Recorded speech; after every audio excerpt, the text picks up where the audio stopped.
नमस्कार। म यसो सानो एउटा चाहिँ भिडियो बनाएर आएको छु होइन। विशेष गरेर समर्पण बचत तथा ऋण सहकारी संस्थाको बारेमा। अहिले समितिकरण अध्यक्षज्यू सचिव लगायत सदस्यहरूमा नमस्कार, धन्यवाद र बधाई र शुभकामना। म सहकारीमा के भन्न चाहन्छु भने गाउँको सहकारी हो, यसलाई बचाउनुपर्छ, समर्थन गर्नुपर्छ, शेर सदस्य बढ्नुपर्छ र कसरी हुन्छ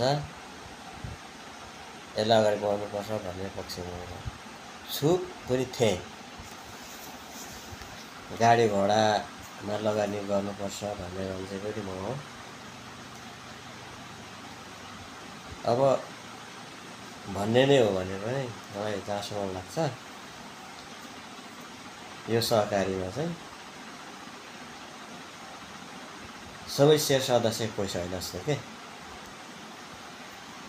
आफ्नो घरबाट ल्याएर थुपारेर क्या शेर सदस्य सहकारी संस्थामा राखेर उसले पैसा बाँडे जस्तो कुरो हुन्छ क्या।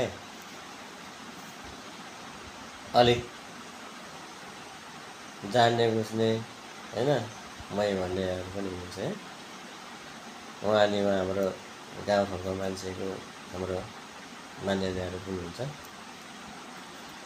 उहाँहरूको पनि के छ भने अलिक विचार चाहिँ के होइन, त्यसरी हुँदैन।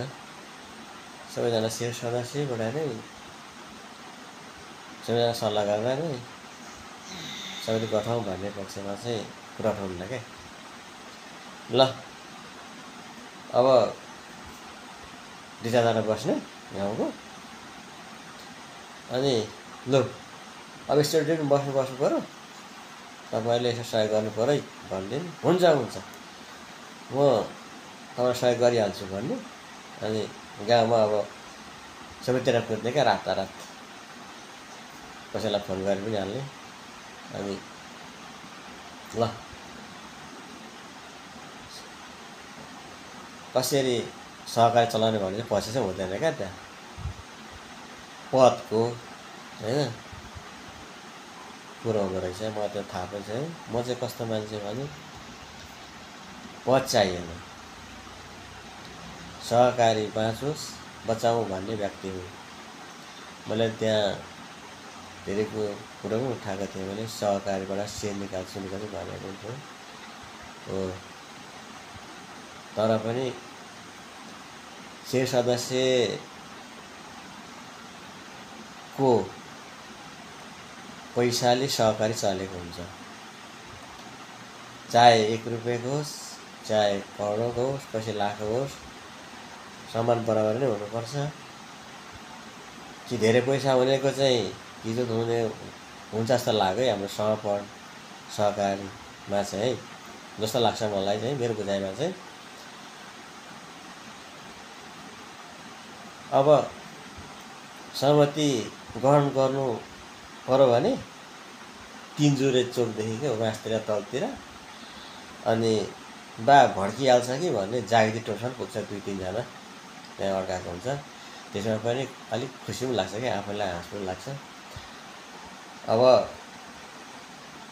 छोरो निस्क्यो बाउ पसिहाल्नु पऱ्यो, श्रीमती निस्क्यो श्रीमान पसिहाल्नु पऱ्यो सहकारी क्या हाम्रो। अनि सबै नै पसिराख्नु पर्ने के। अरूलाई अब हामीले बुझेको छौँ, यो हामीले सिकिसक्यौँ। अब यसलाई सिकाएर चाहिँ हाम्रो सहकारी बढ्यो भन्ने पक्षमा छैन क्या। त्यहाँ हामी बस्नुपर्छ, हामी नै गर्नुपर्छ, अरूलाई टेक्नु दिनु हुँदैन पक्षमा क्या। अब मैले सुनेको थिएँ आकाशलाई पनि एउटा पद दिनुपर्छ भन्ने कुरो सुनेको थिएँ। उहाँ त्यहाँ सहकारीमा होइन अनि एकजनाले भन्नुभयो अरे होइन, उहाँका भाका नआएको पैसाहरू छ भने हो, मैले नगएकै हो, जानी जानी सहकारीमा मेरो पनि होला होइन, थोरै मरे होला, तर मेरो चाहिँ सहकारीमा मैले अघि भनिसकेँ 1 रुपियाँ हुनु पनि इज्जत हुनुपर्छ होइन। तर त्यो 1 रुपियाँ चाहिँ सेयर होइन क्या, अरू ठुलो ठुलोको सेयर हुने अनि सम्मान पाउने, अलिक जान्ने भनेर चाहिँ उसलाई बोलेपछि सकिहाल्यो नि भन्ने त्यो होइन। यदि सहकारी बढाउनु छ भने होइन, सहकारीलाई उच्च स्थानमा लानु छ भने धेरै कुरा सिक्नुपर्ने हुन्छ सहकारीमा। 2 जना बसेर सहकारी चल्ने चाहिँ होइन। गाउँमा 2 जना छैन, त्यो गाउँकोले धेरै कुरा सिकेछन्, कुनै ठाउँकोलाई इज्जत दिएर ठाउँ व्यक्ति लिएर बनाउनुपर्छ। म पनि 2 जना सहकारीमा छु होइन, त्यसमा कति राम्रो भाडा बसेको हुन्छ, बस कति राम्रो बाँडेको हुन्छ, सेयर सरलाई कति इज्जत दिएको हुन्छ होइन, कति राम्रो छ। सेयर सदस्यहरू त्यहाँ आएर साइन गर्न आएन भने उहाँले खाता लगाइदिन्छ होइन, कति राम्रो। उहाँहरू के भन्नुहुन्छ, हामी सहकारीको घर निर्माण गर्दैनौँ होइन, घरमा यति पैसा लाग्छ, हामी घर बनाउँदैनौँ, जहाँसम्म हामी भाडामा बस्छौँ, बरु हामी बोनस पाउँछौँ दसैँमा। अब भनौँ बोनस राम्रै दिनुहुन्छ, तर हाम्रो सहकारी चाहिँ बाठो क्या।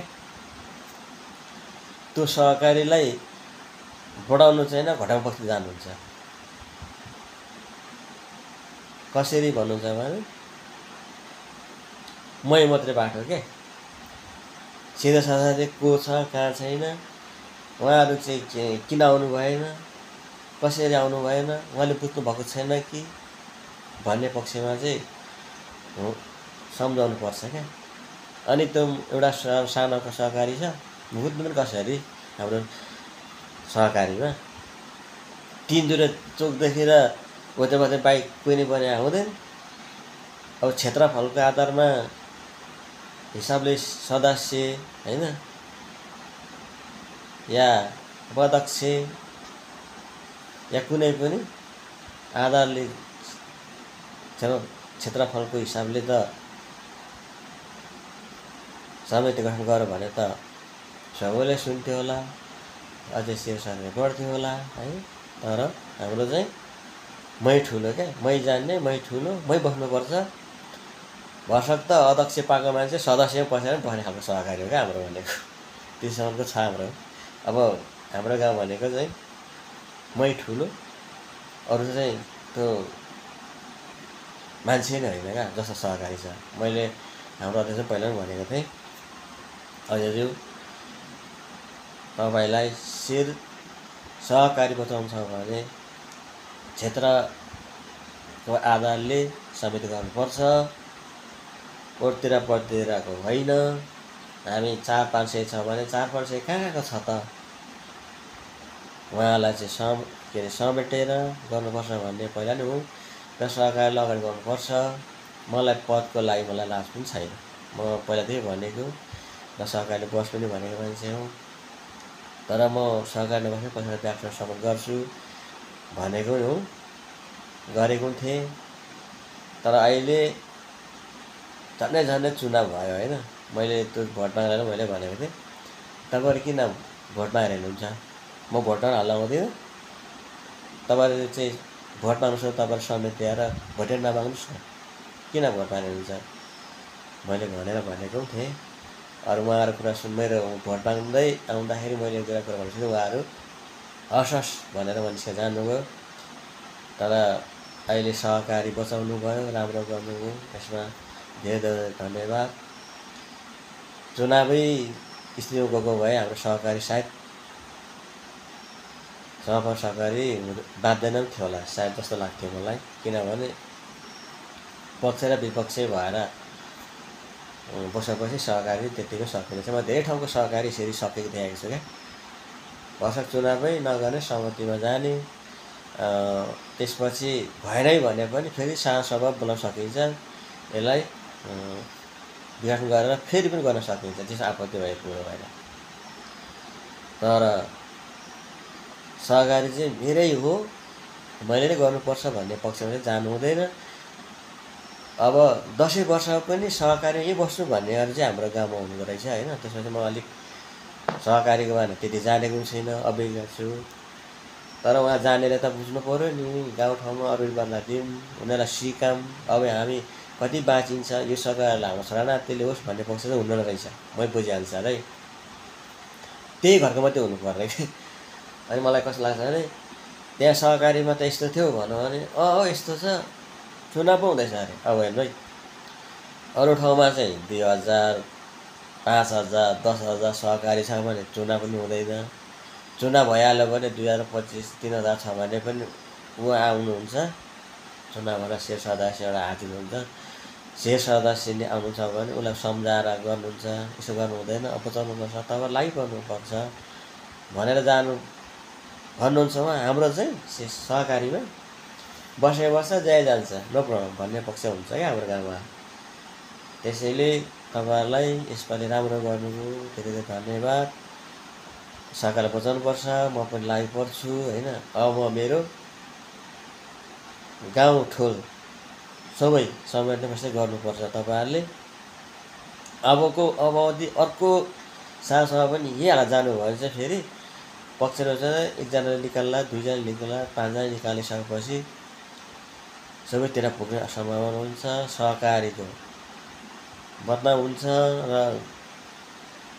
यो सहकारी डुब्नु लागेको रहेछ, शेर सदस्य सबैले पैसा निकाल थालो भनेपछि सहकारी नलाला। तपाईँहरू समिति बस्नुहुने तपाईँहरूले नै पछि गएर सम्हाल्नु गाह्रो होला।